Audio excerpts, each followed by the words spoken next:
안녕하세요. 여러분과 함께 정치의 지도를 그려갈 저는 수능 완성 정치를 맡은 박봄입니다. 네, 여러분 노래를 잠깐 들으시면 어떨까요? 네, 저는 안 들려요.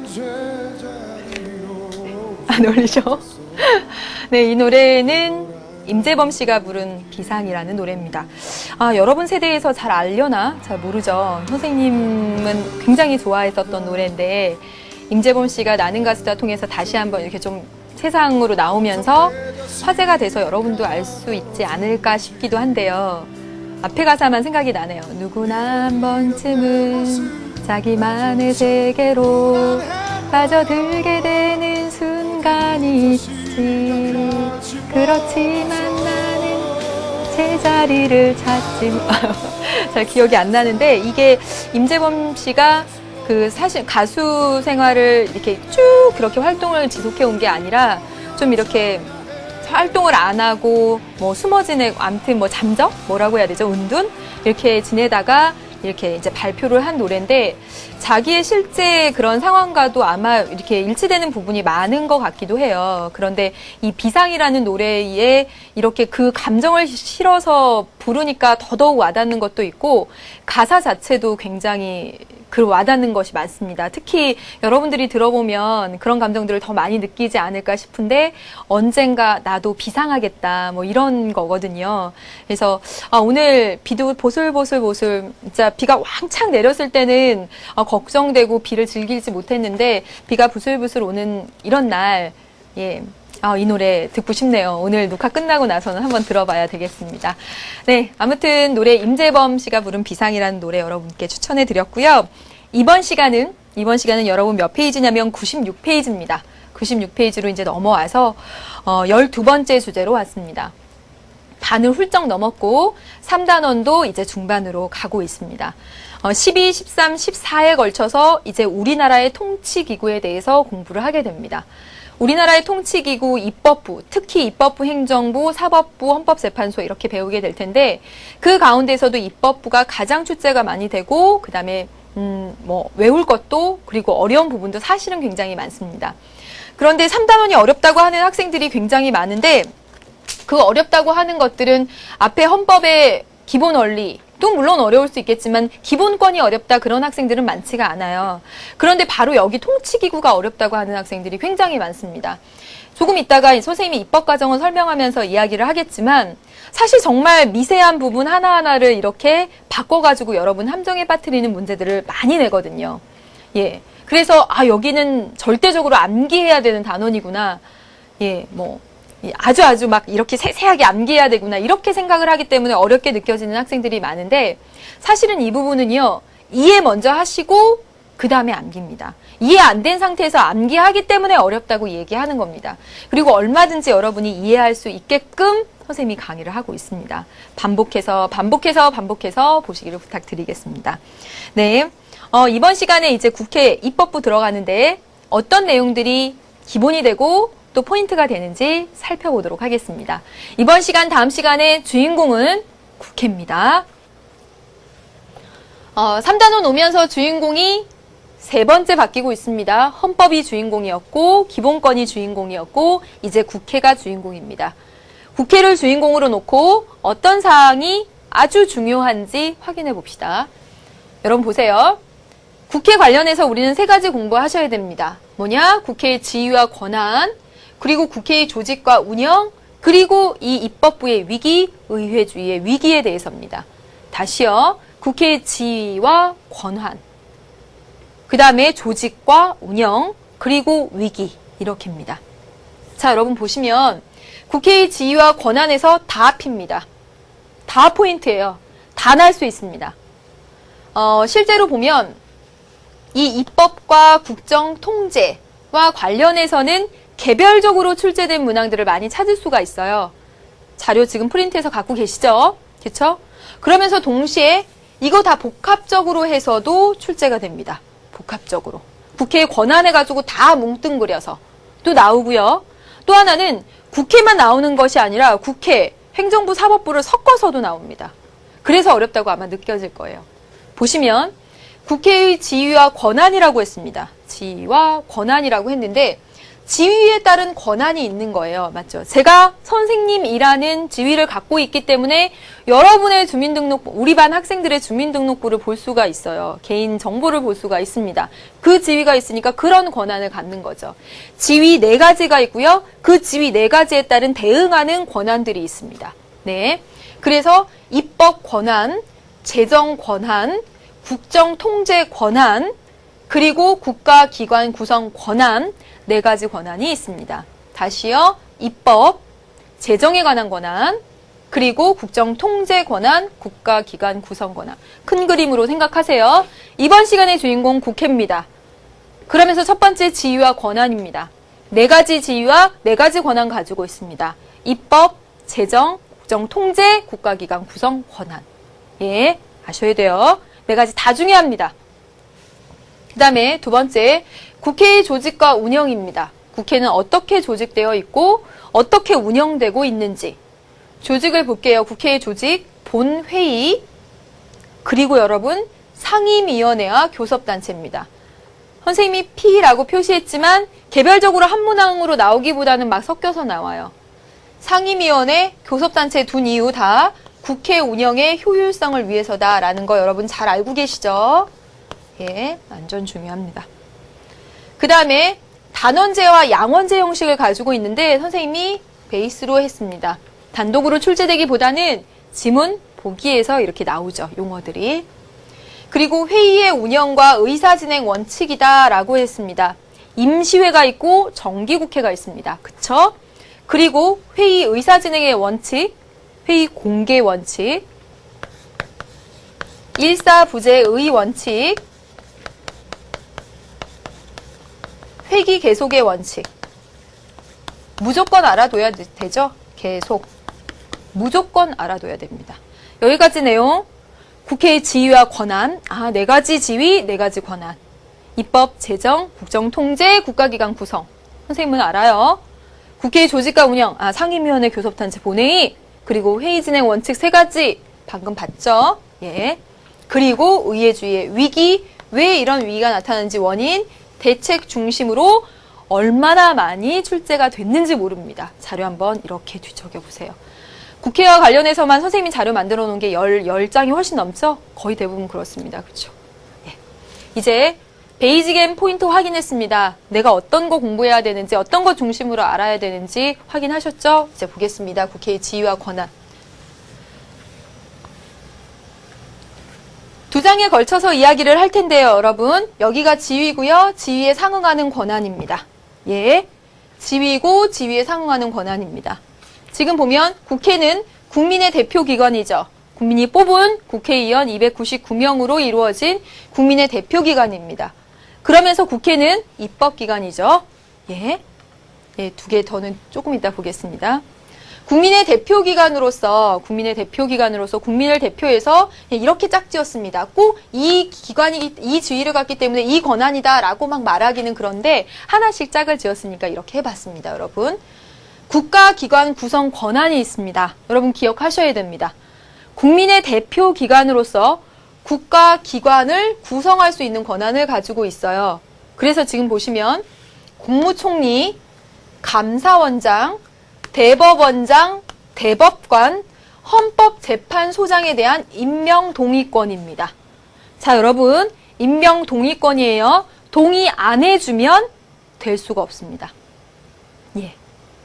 대단히 막강한 권한입니다. 그래서 보시면 대통령이 이 사람을 국무총리로 하고 싶어. 그러면 국회에서 청문회 거쳐서 국회에서 임명 동의 안 해주면 국무총리에 앉힐 수 없습니다. 정말 막강한 거예요. 외웁시다, 여러분. 국무총리, 네, 감사원장, 대법원장, 대법관, 헌법재판소장입니다. 임명 동의권. 그 다음에 보세요. 헌법재판소 재판관 3명, 모두 몇 명이니까? 9명이니까. 이 9명 가운데 3명, 중앙선거관리위원회 모두 몇 명이니까? 9명이니까 9명 가운데 3명을 선출할 수 있는 권리를 가지고 있습니다. 국가기관 구성 권한에 대해서 지금 봤습니다. 네, 임명 동의권, 국무총리 여러분 같이 해보세요. 감사원장, 대법원장, 대법관, 헌법재판소장, 임명 동의권, 3인 선출권이 있습니다. 네. 그 다음에 보겠습니다. 이 국회는요, 입법기관으로서의 지위를 가집니다. 입법기관이기 때문에 당연히 입법에 관련된 권한을 가지고 있죠. 그래서 법률을 제정하고 개정하는 권한을 가지고 있습니다. 입법기관이니까. 그래서 엄격한 대통령제에서는 국회만, 입법부인 국회만 법률을 제정, 개정할 수 있도록 되어 있는데 우리나라는 의원내각 제정 요소로서 행정부에서, 정부에서도 법률안 제정, 개정안을 낼 수가 있죠. 그렇죠? 그 다음에 여러분 잘 보세요. 조약의 체결 비준에 대한 동의권입니다. 조약 체결하고 비준하는 게 아니라 이거에 대한 동의권입니다. 조약 체결 비준에 대한 동의권. 그 다음에 보세요. 헌법 개정안 제출 그리고 의결권. 헌법 개정안을 낼 수도 있고요. 내고 그리고 이걸 의결하는 권한이 있습니다. 헌법 개정 진행 순서에 따라서 한번 보시면 이해가 될 것입니다. 입법기관으로서 여러분 꼭 기억하세요. 법률입니다. 그리고 헌법입니다. 그리고 조약 체결 비준에 대한 동의권입니다. 여러분 지금 지위 국민의 대표기관, 입법기관, 해당되는 권한들 이렇게 살펴봤어요. 어찌 보면 정말 암기가 되는 부분이기도 합니다. 필요한 부분이기도 합니다. 그렇지만 선생님과 같이 이렇게 수업하면서 강의 보면서 이렇게 해왔던 그거 스토리를 기억한다라고 생각을 하시면 암기하는 게 그렇게 힘들지는 않지 않을까라는 생각이 들어요. 국가 구성 권한, 그래서 국무총리, 헌법재판소장, 감사원장, 대법원장, 대법관 임명 동의, 그리고 3인 3인이 있다. 그리고 입법기관으로서 법률, 헌법, 조약 체결 비준 동의다. 되셨죠? 네. 다음 보겠습니다. 이제 보세요. 국정통제 권한입니다. 국정통제 권한에 해당되는 내용들이 되게 많아요. 국정을 통제하는 기관으로서 국정통제 권한을 가지는데 뭐 개별적으로도 시험에 나오고 그리고 여러분들 보시는데 자 볼게요. 국회는요. 나라 정치를 감시하고 통제하는 그런 역할을 합니다. 나라 정치 제대로 잘하고 있는지. 왜냐하면 국민의 대표로 구성된 그런 기관이니까. 보시면 첫 번째, 그래서 나라 정치를 감시하고 조사하고요. 나라 정치를 조사하는 국정감사권, 조사권이 있습니다. 국정감사권, 조사권이 있어요. 여러분 자 보시면 이거 구분해서 알아두셔야죠. 국정감사는 정기국회 기간에 합니다. 정기국회 기간에 나라 전체 일 전반에 대해서 그래서 국가기관에 해당되는 사람, 해당되는 사람이 아니죠. 국가기관, 정부투자기관 불러다가 나라 정치에 대해서 감시하고 조사합니다. 어디? 정기국회 기간 9월 달에 정기국회가 열리고 나면 불러서. 그래서 행정안전위원회에서는 행정안전자치부 장관이라든가 누구 불러다가 이렇게 물어보기도 하고 방송통신위원회에서는 EBS 관련자들 불러다가 이야기를 하기도 합니다. 나라 정치 전반에 대해서 정기국회 기간에 하는 거 국정감사입니다. 근데 국정조사는 국회의원 제적 4분의 1의 요구가 있을 때 아주 특정한 사안에 대해서 실시를 합니다. 그게 국정조사입니다. 국회의원 4분의 1의 요구가 있을 때 특정한 사안에 대해서 예를 들면 천안함 사건이 났을 때 이 천안함 사건에 대해서 이 행정부의 어디 부서가 제대로 잘 대응을 했는지 한번 조사해보자. 이런 의견들도 있었어요. 그랬을 때 실제로 진행을 해서 국회 제적의원 4분의 1 이상의 요구가 있었으면 국정조사가 실시가 됐겠죠. 그쵸? 네. 그래서 국정 전반에 대해서 특정 사안에 대해서 제적의원들 4분의 1 이상의 요구가 있을 때 정기국회 기간에 이렇게 감사와 조사의 차이점이 있습니다. 기억해 놓으셔야 됩니다. 그 다음에 볼게요. 나라 정치 통제 기관으로서 나라 정치를 통제하는 권한이 있는데 그중에 동의와 승인권이 있습니다. 동의 안 해주고 승인 안 해주면 네 이거 다 없었던 일로 해야 돼요. 자, 그런데 동의와 승인의 차이가 뭔지 볼게요. 동의는 사전에 행정부가 뭔가를 하기 전에 이렇게 해도 되겠니? 이렇게 해야 하는데 좀 동의해줘 라고 구하는 것이고 승인은 행정부나 국가기관이 다 일 진행하고 난 다음에 나 이렇게 했어. 승인해 줄래? 이겁니다. 사후 승인이고 사전 동의입니다. 짝지어서 보셔야 돼요. 승인 안 해주고 동의 안 해주면 그거 못한다고 했습니다. 자 보시면 여기 볼게요. 네, 승인 동의 이거 막 외우려고 하지 마십시오. 이렇게 하면 돼요. 이렇게. 그래서 여기가 암기가 필요하기도 하지만 100% 암기는 아니다라고 몇 번 말씀드리는 이유입니다. 자, 여러분. 어떤 국가기관이 뭔가 일을 해놓고 나중에 물어봐요. 승인이죠. 뭔가 일을 버려놓고 나중에 물어볼 때는 그만큼 상황이 급박하다는 거예요. 급박하기 때문에 먼저 일해놓고 국민의 대표기관한테 그 다음에 물어본다는 겁니다. 나 이렇게 했는데 승인해 주겠니? 라고 뒤에. 따라서 승인은 굉장히 급박한 일에 대해서입니다. 그래서 지금 보시면 긴급명령, 긴급재정경제처분 및 명령. 이렇게 국가 긴급 사태에 대해서 어떤 국가기관이 긴급명령이나 긴급재정경제처분 및 명령을 내렸을 때 다 내리고 나서 사후에 승인을 구한다라는 것이죠. 긴급한 일은 먼저 버리고 나서 승인을 구하는 겁니다. 예, 그래서 기억하세요. 동의는 보시면 외국에 대해서 선전포고, 국군의 해외 파견, 외국군의 국내 주둔 허용. 지금 내용들을 보시면 이걸 외울 필요는 절대 없습니다. 이거는 동의다. 이렇게 외울 필요도 사실은 없어요. 다만 이것만 알아두세요. 일반 사면에 대해서는 대통령이 일반 사면권을 행사할 때는 국회의 동의가 필요합니다. 네, 특별 사면은 대통령이 할 수 있는데 그냥 대통령이 국무회의 심의 거쳐서, 그런데 이 일반 사면에 대해서는 국회의 동의가 필요하다라는 거 기억하시면 되겠습니다. 여기까지 해볼까요, 여러분? 국정통제기관입니다. 나라 정치를 통제할 수 있는 권한을 가지고 있어요. 국정감사랑 국정조사자 짝지었습니다. 국정감사는 정기국회 기간의 전반에 대해서, 국정조사는 제적의원 4분의 1 이상의 요구가 있을 때 특정한 사항에 대해서였습니다. 승인하고 동의가 있는데 승인은 긴급한 일입니다. 동의 관련해서 일반 사면 기억하세요. 예, 동의가 필요합니다. 예. 다음 보겠습니다. 그 다음에 여러분, 지금 보시면 나라 정치 통제 기관으로서 국무총리나 국무위원 등에 대해서 국회의 출석 요구, 출석 좀 해봐. 그래서 질문을 할 수 있는 질의응답 권한이 있습니다. 국회의원들이 행정부에 관련된 사람들을 불러들여요. 장관이랑 막 불러요. 그래서 얘기 좀 들어보자 이렇습니다. 그리고 국회의원이 국무총리나 국무위원 등 행정부의 구성원의 해임을 건의할 수 있어요. 이 두 가지 다 뭐다? 의원 내각제적 요소입니다. 기억하십시오. 의원 내각제적 요소입니다. 굉장히 입법부가 행정부에 뭔가 관여하는 그런 형태들을 보여주고 있죠. 그쵸? 그래서 우리나라 대통령제지만 이와 같은 의원 내각제적 요소 있습니다. 장관, 총리 일로 와봐. 얘기 좀 듣자. 그 다음에 해임 건의. 여러분 또 하나 중요한 거, 해임 건의권과 탄핵 소추는 어떻게 다를까? 뒤에서 보도록 하겠습니다. 이거 두 개 뒤에서. 국회는 나라 정치를 통제하는 기관으로서 탄핵 소추 의결 권한이 있습니다. 네, 역시 이 탄핵은 정말 거의 모든 국가기관이 대상이 되고요. 국회의원만이 대상이 되지 않습니다. 얼마나 막강한 권한인지 몰라요. 예, 이것도 조금 이따 보고, 더불어 보면 이런 것도 있어요. 인사청문회.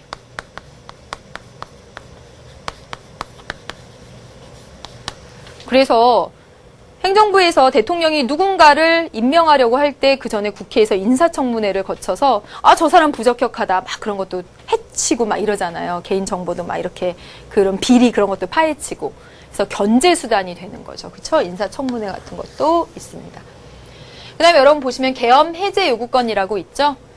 이 계엄령은 국가가 긴급할 때 행정부에서 내리는 것으로서 군사력을 통해서 치안을 유지하고 하는 것 등이에요. 국가가 아주 긴급할 때. 그래서 국가 긴급권 가운데 하나인데, 이 계엄령이라는 게 이런 국가의 권력자들이 이 계엄령을 진짜 나라가 긴급해서 사용할 때도 있겠지만 악용할 때가 있어요. 그렇죠? 그래서 그것을 견제하기 위해서 계엄 해제 요구권이 국회에 있습니다. 그래서 국회가 계엄 해제를 요구하면 지체 없이 그 계엄령이 중단되어야 합니다. 예. 그래서 지금 국정통제 기관으로서 국정통제의 권한을 받습니다. 기억나세요, 여러분? 네, 뭐 있었죠? 국정감사, 국정조사, 동의 승인. 그 다음에 여러분, 국무총리나 국무위원에 대한 출석 요구, 해임 건의권, 탄핵 소추, 인사청문회, 그리고 계엄 해제 요구권 등등이 있습니다. 예. 단독으로 이런 것들 나왔었죠. 그 다음에 보겠습니다, 여러분. 이 국회는 예산 심의 확정 기관으로서 나라에서 쓸 돈, 그것을 심사숙고해서 의논하고 확정해주는 기관으로서 지금 보시면 세금의 종목 및 세율 결정, 조세 법률주의에 따라서 조세의 종목과 세율을 국회가 결정합니다. 예, 국민에게 돈을 가져가는 것이기 때문에 국민의 대표기관에서 결정해야 되겠죠. 그 다음에 예산안을 내요. 어디서? 정부에서 예산안을 냅니다. 이렇게 내년에 쓰려고 그래 돈 이렇게 내면 그걸 세금으로 다 쓰는 거기 때문에 국민의 대표기관인 국회가 이 예산안 잘 돼 있나? 심의해야지. 그래서 심의해서 확정해 줘야지만 정부는 돈을 쓸 수가 있습니다. 그래서 예산안 심의 확정권이 있어요.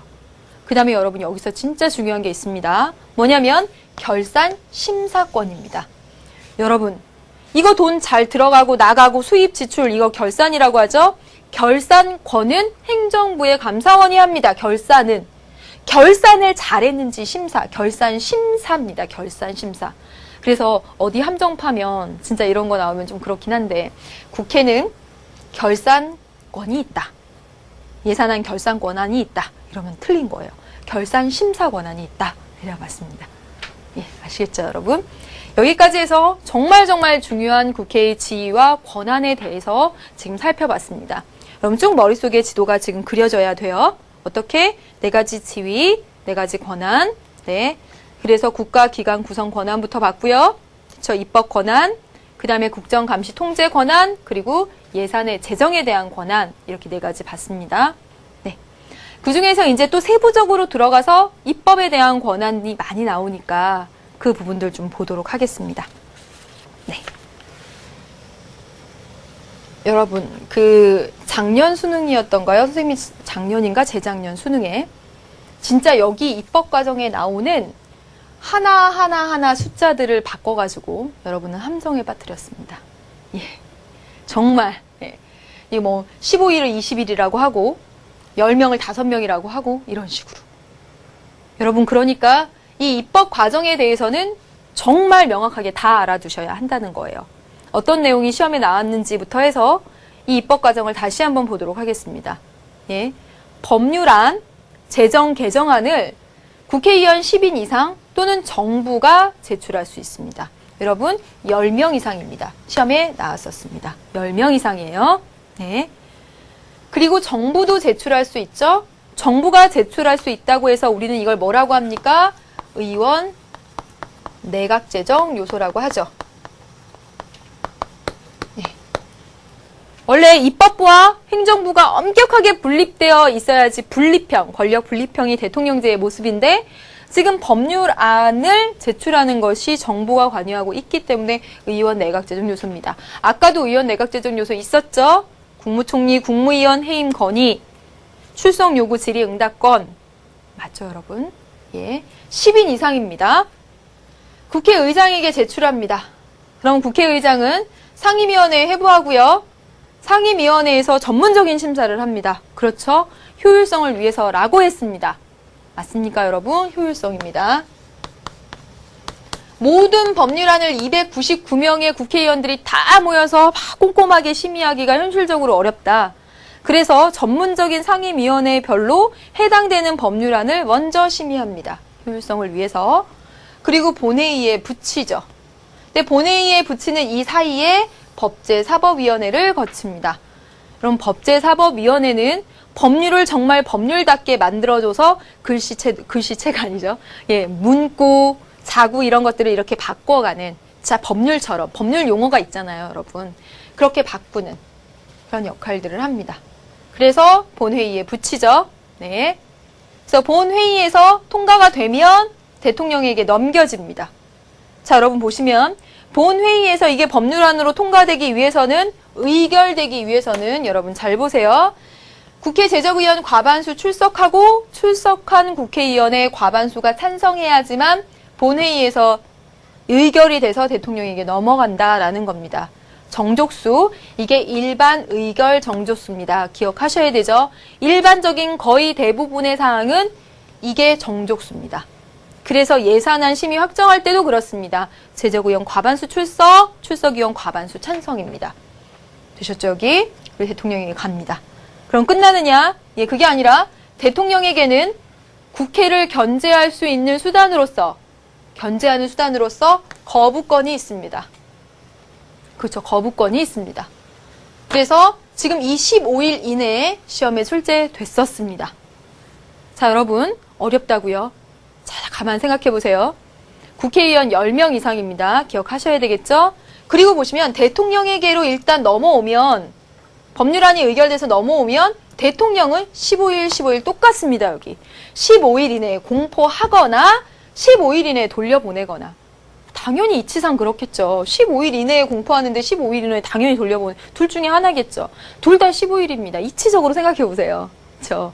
예. 그래서 거부권이 있습니다. 돌려보내는 환부 거부권이 있습니다. 돌려보내면 다시 재의결해야 되겠죠. 다시 재의결할 때는 대통령에게 더 강한 의지를 보여줘야지. 우리 이 법률안 정말 만들고 싶단 말이야. 더 강한 의지를 보여줘야 되기 때문에 제적 과반수 출석에 이제 3분의 2 이상의 찬성입니다. 재의결 정족수는 더 높아지죠. 당연하죠, 여러분. 이치적으로, 상식적으로 생각해 보세요. 수치 나온다고 막 어려워하지 마시고, 그렇죠? 물론 기본적인 거 암기해야 될 거리들이 있습니다. 그렇지만, 네. 그래서 이런 거 시험에 정말 많이 나오죠. 이제 더 하겠습니다, 여러분. 상임위원회에서 법제사법위원회 그리고 본회의 이 순서도 기억하셔야 되겠고, 자 보시면 여러분 국회의장이 상임위원회가 아닌 바로 본회의에 이렇게 붙일 수도 있습니다. 이걸 뭐라고 하냐면 직권상정이죠. 직접 상정, 직권상정이다 라고 이야기를 합니다. 근데 이건 남용하지 말자고 해서 몇 가지 사안으로 지금 축소하는 그런 분위기 속에 있어요. 뭐 국회 선진화 법안인가? 예, 그런 것들이 있습니다. 아무튼 그런 내용들은 조금 읽어보면 좋을 것 같습니다. 변화되는 내용들이기 때문에 시사적인 것과 관련해서 시험에 많이 출제가 되니까 선생님들이 그런 자료, 선생님들이 아니라 선생님이 그런 자료를 만들어 보겠습니다. 심화해서. 네. 그래서 여러분, 예, 재의결하면 보세요. 거부했습니다. 그래서 다시 재의결하면요. 이제 대통령은 5일 이내에 공포해야 합니다. 5일 이내입니다. 되셨죠? 여러분 숫자 어렵다고요? 10명 이상이 제출합니다. 10명 이상. 15일 이내에 거부하거나 15일 이내에 공포합니다. 어렵지 않죠? 일반 의결 정족수, 과반수 출석, 과반수 찬성입니다. 다시 재의결하니까 더 많은 숫자, 과반수 출석 3분의 2 이상의 찬성입니다. 됐죠, 여러분? 하나도 빠짐없이 완벽하게 기억하십시오. 순서 제출, 국회의장한테 가고요. 상임위원회 가고 본회의 사이에 법제사법위원회 있고요. 대통령, 그리고 공포하죠. 네. 이제 헌법 개정 과정입니다. 여러분 보세요. 국회는요, 아까 생각나십니까? 국회는 입법기관으로서 입법 권한 가진다고요. 그러면서 헌법에 대한 개정 제안과 의결 권한이 있다라고 했잖아요. 개정하자고 제안하는 권한도 있고요. 개정 의결 권한도 있습니다. 그쵸? 예. 제안은 국회가 할 수 있고 대통령도 할 수 있습니다.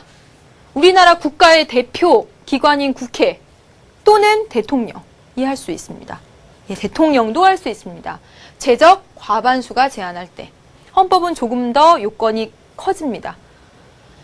제안을 하면 대통령이 널리 알립니다. 대통령이 알립니다. 이것도 알아두십시오, 여러분. 나왔었습니다. 대통령이 널리 알려요. 왜? 국민에게 이런 아주 우리나라의 가장 큰 법률이 아니라 법인, 헌법을 개정하자는 제안이 들어와서 국민에게 널리 알려줘야죠. 왜냐하면 국민이 대표니까, 국민이 짱이니까. 국민적 합의를 위해서 20일 이상 알리도록 되어 있습니다. 자, 알린 지 60일 이내에 국회에서 이제 의결합니다. 자, 여러분 보세요. 국회 제적 3분의 2 이상의 찬성입니다. 기억하셔야 되겠죠? 특별 의결 정족수 중에 하나입니다. 일반적인 사항은 과반수가 출석하고 과반수가 찬성하면 되는데 헌법 개정처럼 이렇게 중대한 사항은요. 국회 제적의원의 3분의 2 이상입니다. 국회 제적의원의 3분의 2. 탄핵소추도 마찬가지입니다. 여러분, 우리가 2학년 때나 아니면 그럴 때 이 특별 의결 정족수를 다 외우거든요. 그런데 이렇게 나오는 것만 외우세요. 나오는 것만. 예, 지금 제안은 국회 제적 과반수, 국회 의결은 더 많은 3분의 2입니다. 그래서 30일 이내에 국민 투표를 거칩니다. 헌법은요, 주인이 국민입니다. 그렇기 때문에 국회 의결로 끝나는 게 아니에요. 국민 투표를 거칩니다.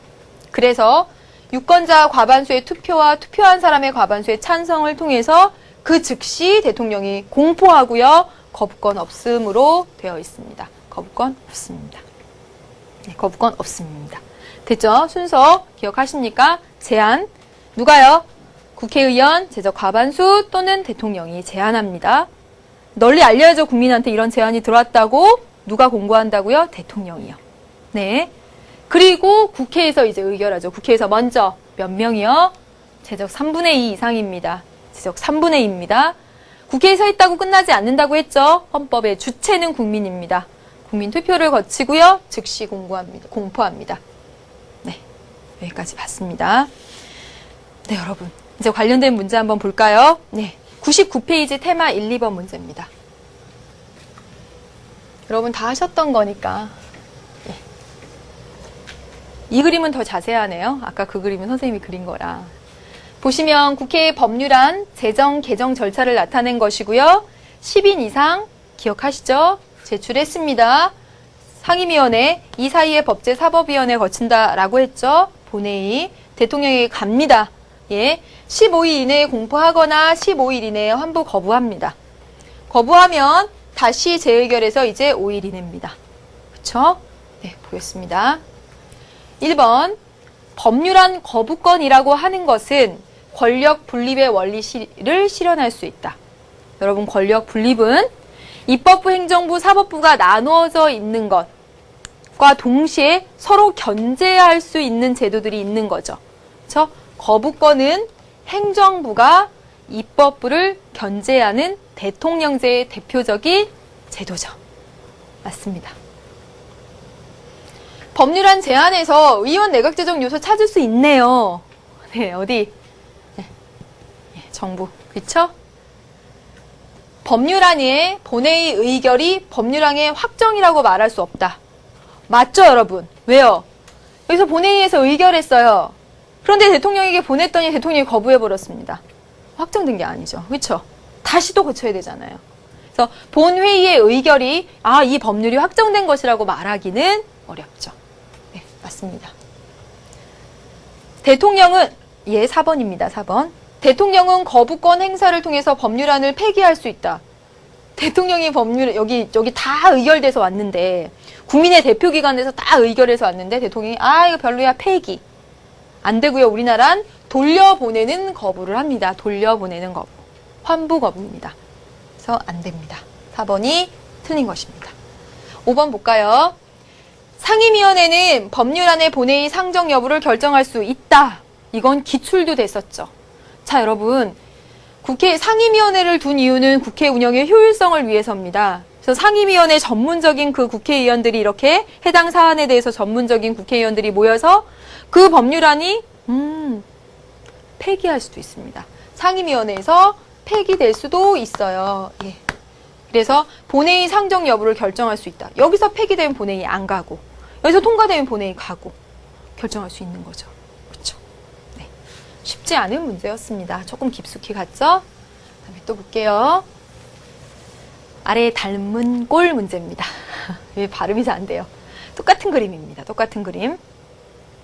근데 법률안이 폐기될 수 있는 경우를 고르는 것은 방금 전에 사실 하나 했네요. 그렇죠? 방금 전에 사실 하나 했습니다. 여기가 국회의장이고 여기가 어디죠? 어디죠? 여기서요 이제 10인 정부 국회의장한테 국회의장은 상임위원회죠. 기억. 그래서 본회의에 붙입니다. 그리고 어디로 넘어가죠? 니은 대통령에게 넘어갑니다. 폐기될 수 있는 경우를 찾아보자 라고 했네요. 기억. 국회의장이 또 이거 기억 니은 왜 비워놨을까요? 이 문제. 사실 필요가 없는데. 국회의장이 법률안의 본회의 상정을 거부하였다. 국회의장이 법률안을 본회의 상정하지 마!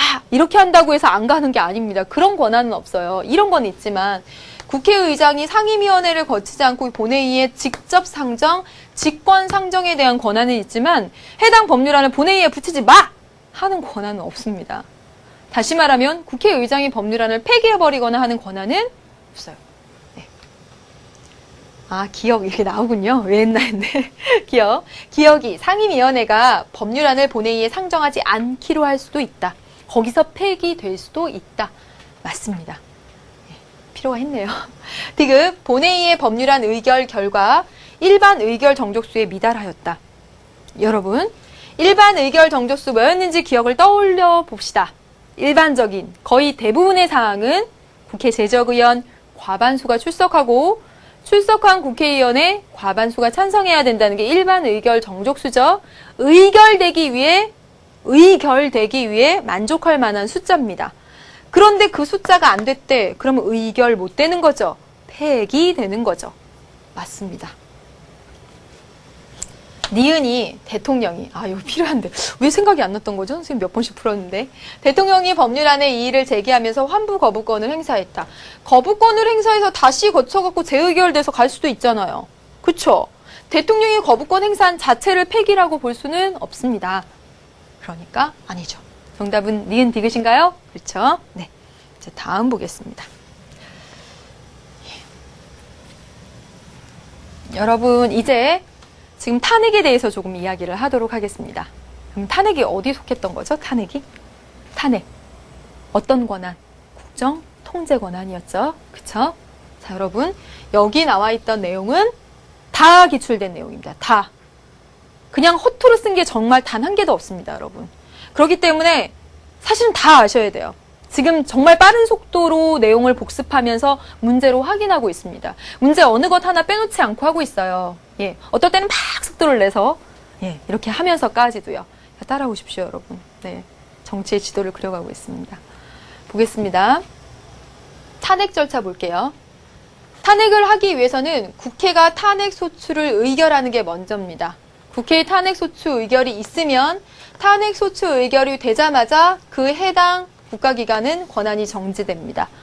그래서 우리나라 역사상 과거에 대통령에 대한 탄핵 소추 의결이 있었고 의결이 되자마자 대통령의 권한이 정지됐고 국무총리가 대행을 했죠. 의결이 되면 권한이 정지됩니다. 그리고 국회의 탄핵 소추 의결로 바로 탄핵이 되는 것이 아니라 어디? 헌법재판소의 탄핵 심판을 받게 됩니다.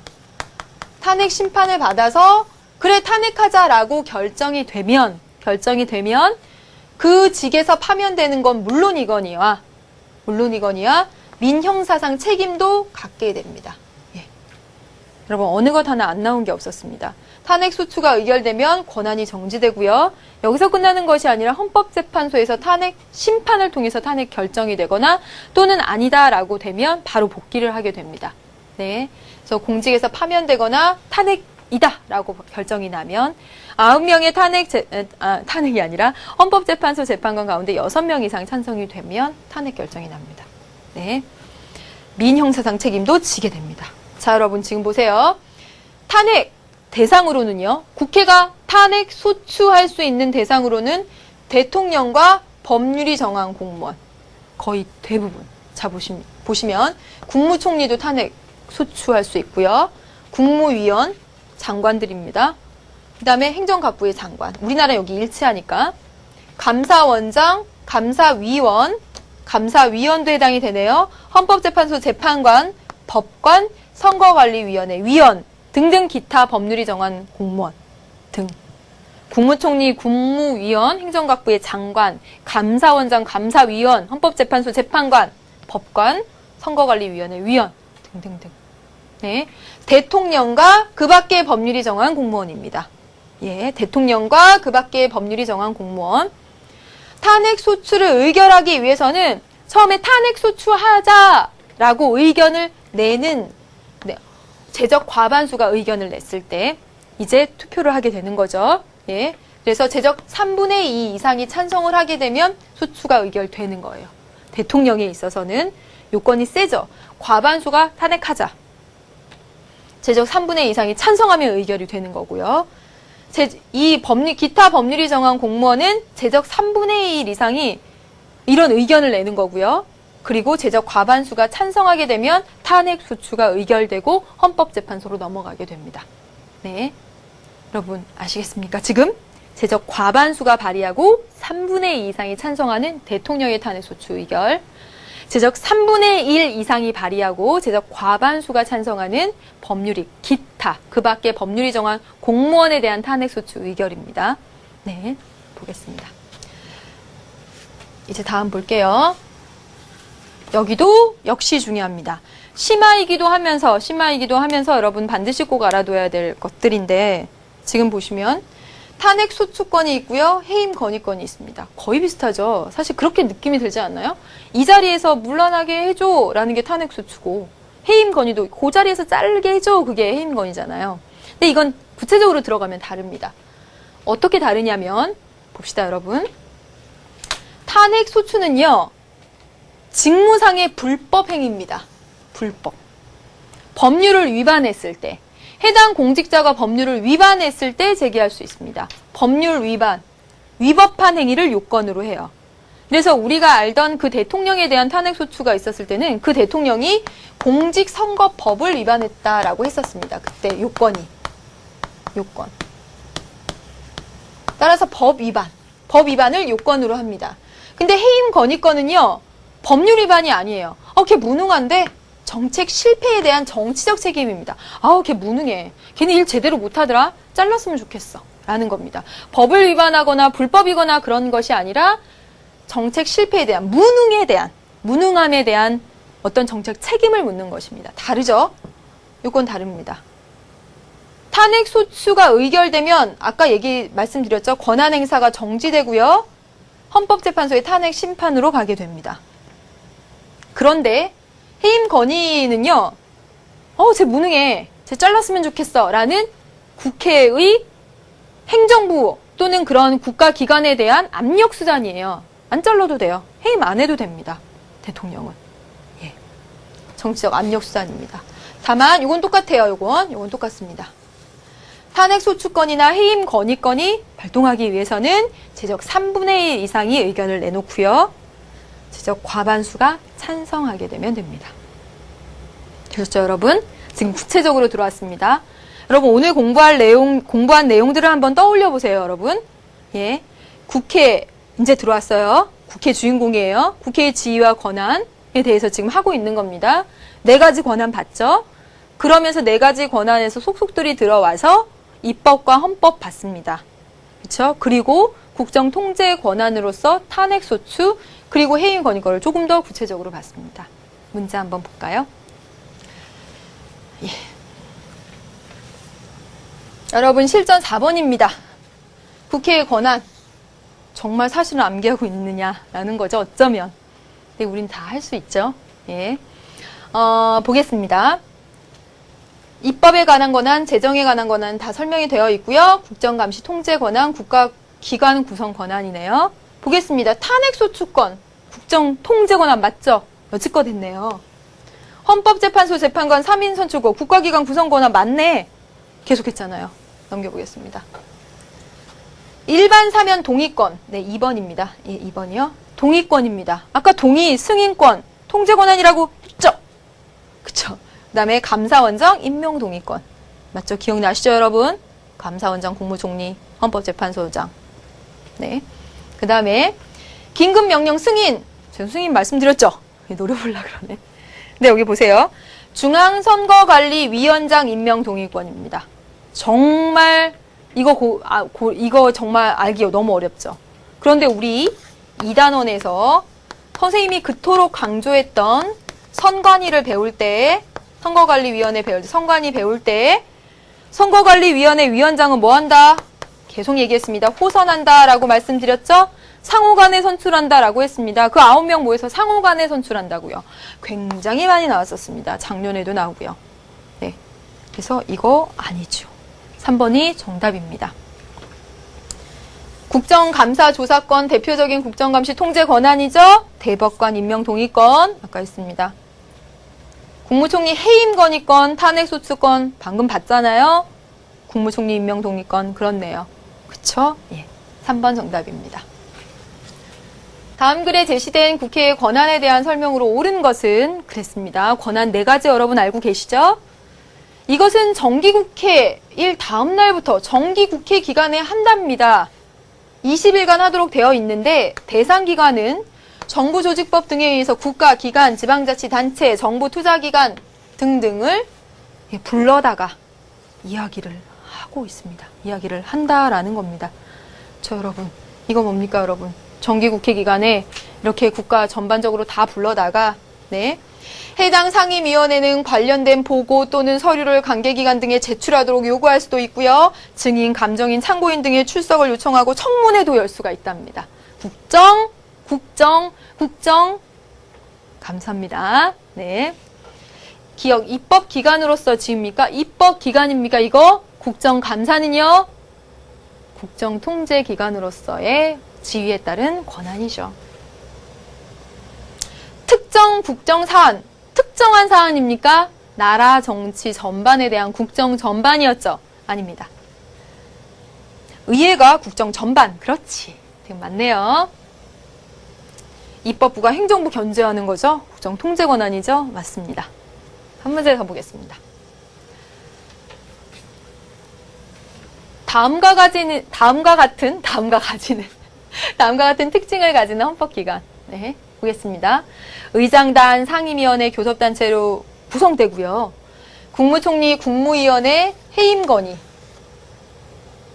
선전포고 국군의 외국 파견, 외국군대 대한민국 영역 안에 주류 동의, 예산 등등의 이런 거 의결. 그럼 뭡니까, 여러분? 국회죠, 국회. 그쵸? 보겠습니다. 이 국회는 입법권을 부여받은 국민의 대표기관입니다. 맞아요? 맞죠?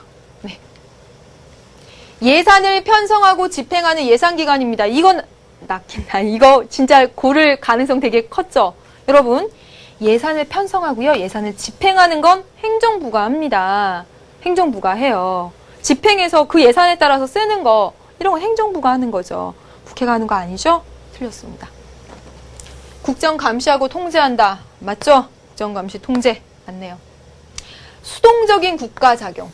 여러분, 우리 이제 통치기구를 하나하나 차례차례 배우게 되는데 수동적인 국가작용을 하는 건 사법부죠. 우리가 재판해달라고 청구하지 않으면 이들은 움직이지 않잖아요. 사법권입니다. 그러면 적극적이고 능동적인 국가작용을 하는 데는 행정부죠. 그렇죠? 그래서 아닙니다. 여기 입법부에 대한 특징 물어봤습니다. 여기까지 했습니다, 여러분. 다음 시간에 계속 이어서 국회를 해야 될 텐데요.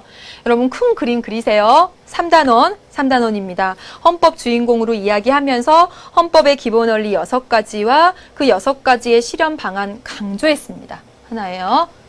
또 하나, 기본권을 주인공으로 하면서 기본권의 종류, 성격 강조했습니다. 이제 오늘 통치기구로 넘어왔습니다. 국회 입법부 봤죠? 그쵸? 국회의 지위와 권한 살펴봤습니다. 그러면서 입법에 대한 것 중심으로 그리고 국정 통제 권한의 내용들, 탄핵, 소추권, 해임, 건의권 이런 내용들 살펴봤습니다. 여러분 꼭 이렇게 쭉 연결해서 다시 한번 복습하시면서 기억하시길 바라겠습니다. 다음 시간에 여러분 국회 이야기 마저 할게요. 다음 시간에 만나도록 하겠습니다. 수고 많으셨습니다, 여러분. 안녕.